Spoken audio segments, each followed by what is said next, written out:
Join us this Lent as we walk with Jesus on the road to the cross.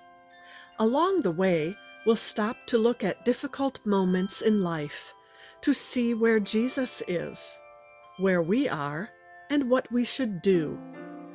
At each point on the journey, we'll use foundation principles of what the church should be to help us come together as a community of faith, while still maintaining an individual, personal relationship with Christ. Join us for 7 Last Words, The Road to Victory. The Lenten season begins on Ash Wednesday, March 5th, with a service of the imposition of ashes at 7 p.m. Are you lost? Do you know where you are going? Come with us on this journey to find direction. Continuing on the Wednesdays in Lent, we will gather at 6 p.m. for devotions and then a light supper about 6:20. On Sunday, March 9th, we'll hear the first word from Luke. Father, forgive them, for they do not know what they are doing.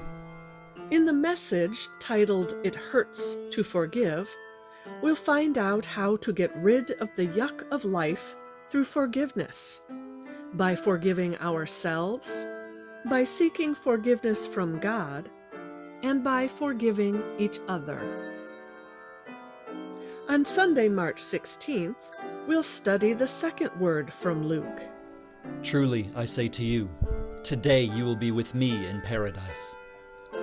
In the message, Touchdown Jesus, we'll be asked, what is our relationship with Jesus? Know that He will carry us across the goal line so we can have a personal and a team victory. And know that Jesus doesn't fumble. On Sunday, March 23rd, we'll look at the third word from John. Woman, behold, your son. Behold, your mother.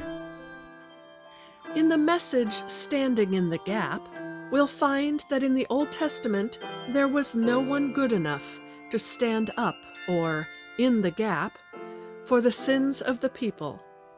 But in the New Testament, Jesus stands in the gap for us. Now we need to be Jesus' presence on earth, to stand together in the gap as a church community, doing the right thing for all. Sunday, March 30th, we consider the fourth word found in Matthew and Mark. My God, why have you forsaken me? In the message, Lost and Alone, we'll admit there can be crises in life where we question where God is. We can have doubts and cry out to seek God. If Jesus cried out, then surely it's okay for us to. So what does that mean moving forward? Sunday, April 6th, we'll share in the sacrament of Holy Communion and look at the fifth word from John. I thirst. Are you looking for temporary or eternal thirst quenching? In Pastor Dan's message, Drink Up, we are told, by the power of the Spirit leading us on the road, we can find life-giving water. Join us for a traditional Palm Sunday celebration on April 13th. Maundy Thursday is April 17th, and we'll celebrate the commemoration of the Last Supper at 7 o'clock p.m. Good Friday is April 18th. At 7 p.m., we'll have a joint worship service at St. John's with Central Christian Church. We will again celebrate Holy Communion. Resurrection Sunday, April 20th, begins with a sunrise service, where we hear the sixth word from John. It is finished. The message is titled, Is There Nothing Left to Do?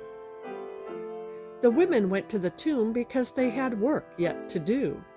They didn't hide or ignore it when things weren't as they expected.